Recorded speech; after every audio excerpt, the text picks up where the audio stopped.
لو في شخص مزعلك ومخليك تكره حياتك كل ما بتشوفه، يفضل مثلا يتريق عليك، يفضل يقلل من قيمتك ويخليك ان انت حاسس مش عارف ترد عليه، انت ممكن تعاقبه عقاب نفسي قاسي جدا هيخليه يعرف ان الله حق. بمنتهى البساطه كده، تخيل بمنتهى البساطه، ما تبصلهوش. حقيقه ما تبصلهوش. في علم النفس تمام، وفي لغة الجسد، احنا لما بنبص على شخص بيبقى فيه اي كونتاكت، اللي هو بنبص لشخص بيبص لنا مهما كنا مختلفين عن بعض، فده معناه ان في اتصال ما بيننا. انا مستعد اسمعك، انت مستعد تسمعني.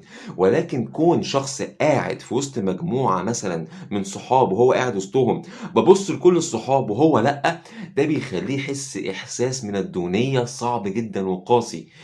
بصوا، عقاب نفسي فعلا. هو لو جربه وداقه هيحس ان هو ممكن يولع في نفسه.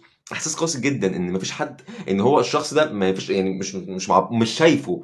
انت تقدر تخليه شفاف.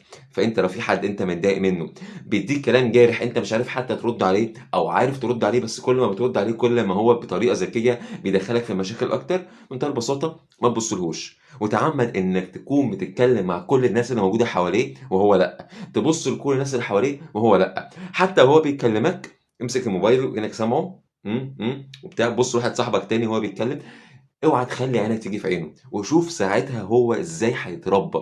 عشان الموضوع ده مش سهل يعني. لايك وفولو اكسبلور، ولو عايزين حاجات شبه كده يعني عرفوني.